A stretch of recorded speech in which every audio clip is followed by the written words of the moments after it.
and technologies with wave after wave of transformation. Most companies are grappling with massive resistance, with skepticism and change fatigue. Many insiders in the companies, they think the problems are so big that they are just unsolvable. Other insiders, they don't even see a problem. And I see both of them every day in my work. Even the brand name management consultants who traditionally used to be quite successful with their cookie cutter approach, they had a model and they just use it day after day.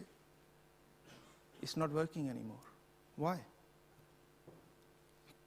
So if you can find a fast and effective path to get over the resistance and skepticism, and to process the complexity, clarify the ambiguity, and engage the skeptics, you will succeed in the business transformation.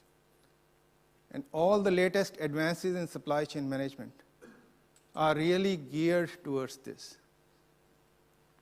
So let's talk about what are these. So since supply chain management was invented, it has gone through massive change. But successful business transformation, they are very rewarding on one hand.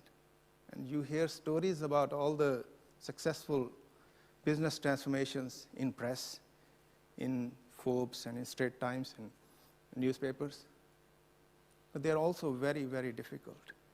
About 15 years ago, basically, it was quite usual to send a whole team on a team building exercise, and they all come back energized and they want to do their best for the company. But those days are gone now. Today, people come back and basically the reality hits, and they're back to their entrenched positions inside the company. And systems and processes, they are useful to change. But if you don't change the underlying structures and execution around those processes, you won't achieve the change that you're looking for. That's the reason why agile corporations today collect data and information at every node in the supply chain, like Chris was saying, and use that data.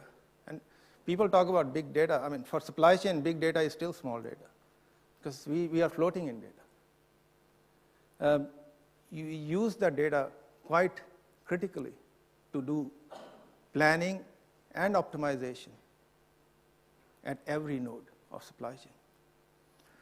So modern businesses, they are now evolving into business-to-business network. Now this diagram is very complex and I won't get too much into it, but I'll explain. These are three different companies which are sort of working around a single consumer. So if you look at the consumer, this orange triangle in the middle, that's the end customer for, let's say, iPhone. But if you think Apple makes everything, that's a mistake, because the screen comes from somebody else who has actually invented the screen. The software might be somebody else, and of course there's a whole universe of apps, people who make the apps for iPhone.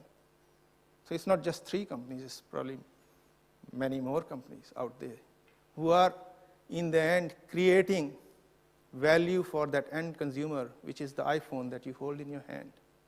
They're all working in their own self-interest, but somehow, by magic, you're getting the best user experience that has ever been created in the mobile phone industry. So there's another very effective example. I spoke about Zara. Chris spoke about Zara. It's a very interesting case study. Started from a one-room operation in middle of rural Spain. This guy grew by the side of a railway line, and he has created an $87 billion company out of that. And now they own some workshops. Initially, they didn't own any workshops. It was all a network of business.